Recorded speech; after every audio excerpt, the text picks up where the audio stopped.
2,000 years ago, something was buried beneath the heart of an empire. Secrets the emperors feared.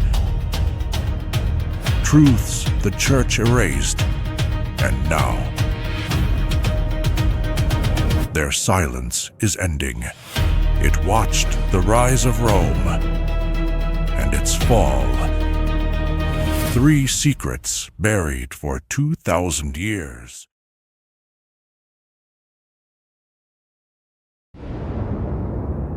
"2,000 years ago, something was buried beneath the stones of the Roman Empire. Not just gold, not just statues, but truths.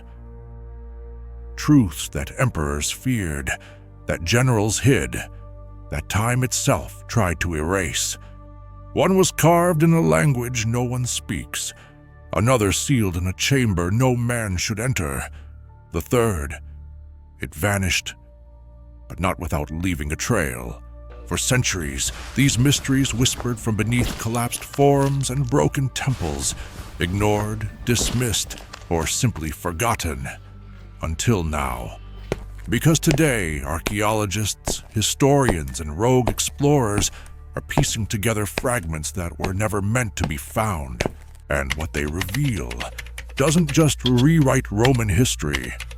It shakes the very foundation of everything we thought we knew. These are the 3 secrets Rome took to its grave. And you're about to uncover them.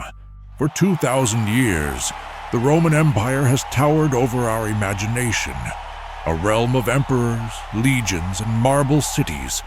But behind the grandeur lies something else. Hidden beneath the layers of conquest and civilization are 3 enigmas, lost, ignored, or buried on purpose. Each one challenges what we think we know about the empire. Each one asks, what was Rome really hiding? A cryptic bronze mask unearthed in a forgotten chamber beneath the Palatine Hill.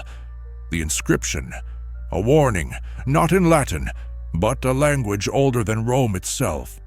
An underground shrine sealed with no doors, no windows, and no known entrance. Yet inside, evidence of a ritual still burning, centuries after it should have gone dark. A fragment of a scroll discovered inside the stomach of a mummified messenger on the fringes of the empire. A message never delivered, one that could rewrite the end of Rome. These aren't legends, these are real clues. They've surfaced quietly, scattered across museums and archives, misfiled, mistranslated, or simply forgotten. But when seen together, they draw a pattern, one the empire tried to erase. This is not just history, this is a mystery, and it begins now. Let me take you into the first secret. In 2019, a team of Italian archaeologists excavating beneath the Palatine Hill, once the heart of Rome's imperial power, uncovered a secret buried in the bedrock. It wasn't marked on any map, referenced in ancient texts, or detected by modern surveys. It was a hollow carved deep into the earth. Lowering a drone into the narrow shaft, we saw something unsettling. A bronze mask propped on a marble pedestal facing the wall. A mask without a face, just empty eye sockets and a mouth frozen in a twisted cry, caught between scream and silence. The air inside was heavy, untouched for centuries. Beneath the pedestal, etched in an unfamiliar script, was a warning. 3 weeks later, linguists from the University of Vienna deciphered the inscription. It was not Latin, Greek, or Etruscan, but something much more ancient, Proto-Tyrrhenian, a language thought to have become extinct long before the rise of Rome. The words read, "Whoever wears this mask will speak for those who have been wiped out." Then the dreams began. Team members reported haunting visions. A woman in red standing at the edge of a burning field, a low hum, and whispers in that same ancient tongue. One archaeologist, Dr. Emilio Cartari, abandoned the dig without explanation.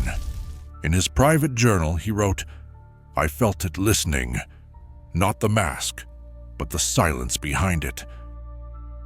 Historians chalked it up to stress, a trick of the mind. Cartari's journal was never published. His apartment was found ransacked, his laptop wiped. Yet one chilling entry, emailed to a colleague days before he vanished, survived. "The mask isn't Roman, it's older. They didn't make it. They feared it. They buried it beneath their palaces, their temples, like a secret they couldn't face." Even stranger, a second identical mask had been unearthed in 1924 near Carthage, Rome's ancient rival. Same alloy, same inscription, same eerie corrosion. Carthage and Rome, bitter enemies, yet both hid the same relic in the same way. Who crafted these masks, and what did they know? Could there have been a civilization before Rome, one so unsettling that the empire erased its very existence? The Romans were no strangers to rewriting history, burning druidic temples, smashing Etruscan tombs, reshaping the tale of Romulus and Remus.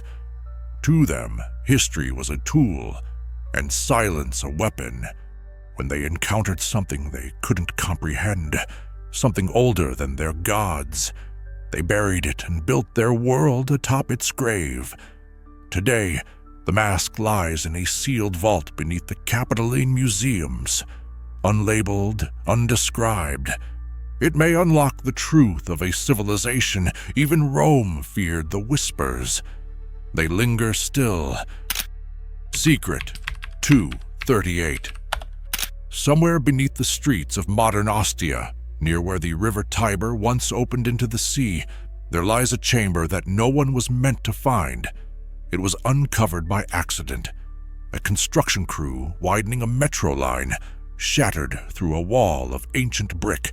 Behind it, nothing, no corridor, no visible room, just solid stone, sealed smooth on all sides, as if Rome itself had pressed this space out of time. But ground-penetrating radar told another story. Behind the stone was a room, a chamber perfectly square, 3 meters by 3, no entrance, no windows, no stairs, no tunnels, no locks. And yet inside, something moved. The first time the archaeologists drilled through the wall, a gust of air spilled out, dry and sweet, scented with something ancient. Sandalwood? Myrrh? No one could say, but it lingered unnaturally long. What they found inside was impossible. At the center of the chamber sat a stone altar, encircled by 7 oil lamps. All had long gone dark, except one. The wick still glowed faintly, as if it had only just been lit, as if it had never gone out. There were no remains, no writings, no offerings, just silence, and symbols carved into the walls, spirals, stars, the figure of a man kneeling before a serpent, crowned with fire. It wasn't Roman, not Etruscan, not Greek, not known. The only clue came from a fragment buried beneath the altar, a shard of obsidian etched with a single word in the Mithric script, Vievit, it lives. You see, Mithraism was a mystery cult, a secretive, male-only brotherhood of Roman soldiers and elites. They worshipped in caves and underground temples, far from the eyes of the Senate or the Church. Their rites were never written down, their secrets died with them. And yet here, in a room with no door, was evidence that the ritual had not died, that someone or something had been keeping it alive long after the empire fell. One archaeologist, Dr. Salma Vezani, spent weeks studying the chamber. She believed it was a Mithraeum, but unlike any ever recorded. No tauroctony, no statue of Mithras slaying the bull, only the spiral and the flame. The iconography, she wrote in her private notes, is not about sacrifice, it's about survival. They weren't worshipping something, they were guarding it,